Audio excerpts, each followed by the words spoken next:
છોટાઉદેપુરમાં SF હાઈસ્કૂલના શિક્ષક અને નગરપાલિકાના સત્તાધીશો દ્વારા નવનિયુક્ત શિક્ષકો પાસેથી લાંચ માંગવાનો મામલો સામે આવ્યો છે। લાંચ માંગવાના મુદ્દે હાલ સુધી કોઈ ફરિયાદ ન થતાં વિદ્યાર્થી નેતા યુવરાજસિંહ જાડેજા છોટાઉદેપુર પહોંચ્યા અને જિલ્લા કલેક્ટરને શિક્ષકો સાથે આવેદનપત્ર આપવા પહોંચ્યા। આ મામલે નગરપાલિકા ખાતે મોટી સંખ્યામાં પહોંચેલા શિક્ષકોએ નકલી નોટોનો વરસાદ કરીને રોષ વ્યક્ત કર્યો હતો।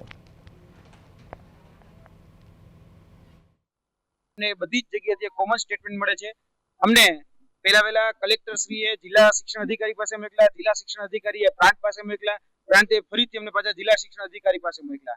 એટલે કહેવામાં એવું આવે છે કે તપાસ ચાલુ છે, પરંતુ આ તપાસ નથી ચાલુ। આ તપાસના નામે તરકટ ચાલુ છે, તપાસના નામે નાટક ચાલુ છે અને તપાસના નામે ક્યાંક ને ક્યાંક મૂળ જે વાત છે એને ક્યાંક ને ક્યાંક ડાયવર્ટ એટલે કે ભરમાવવા માટે આવી રહ્યા છે।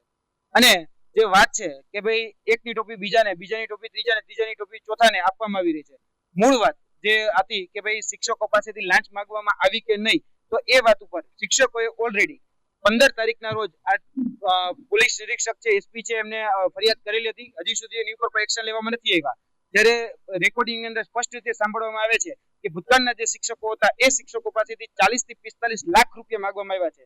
તો અમારો એ પ્રશ્ન છે તો ક્યાં એ શિક્ષકો હતા કે જેની પાસેથી 40 કે 45 લાખ રૂપિયા માંગવામાં આવ્યા? બીજી વાત કે એવું કહેવામાં આવે છે કે આ વિકાસ ફાળાના નામે આ ગ્રાન્ટ માંગવામાં આવે છે, તો આ વિકાસ ફાળો અત્યાર સુધી કેટલા છે?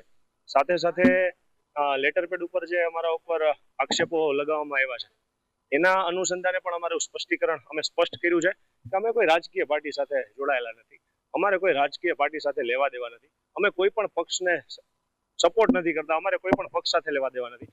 અમારી સાથે જે આવી ભ્રષ્ટાચારની જે ઘટના બનેલી છે અમે એનો વિરોધ દર્શાવીએ છીએ। પછી તમારે આવી રીતે રાજકીય રીતે જોડવાનો કોઈ વિકલ્પ નથી। આ એક ગુમરાહ કરવાની વાત છે કે ખોટી સાચી વાત છે ને બોલાવી દેવી અને ખોટી વાત ઉપર બધાનું ધ્યાન કેન્દ્રિત કરી દેવું। તો એને સ્પષ્ટીકરણ કરતું અમે આજે કલેક્ટર શ્રી, પ્રાંત અધિકારી શ્રી, જિલ્લા શિક્ષણ અધિકારી શ્રી અને અમે જ્યારે કલેક્ટર, પ્રાંત અધિકારી અને ડીઓને જ્યારે રજૂઆત કરવા માટે આવ્યા ત્યારે આજે શિક્ષકોની વેદના સાંભળવાની જગ્યાએ એમણે એક જ વાત કરી કે તપાસ ચાલુ છે, તપાસ ચાલુ છે।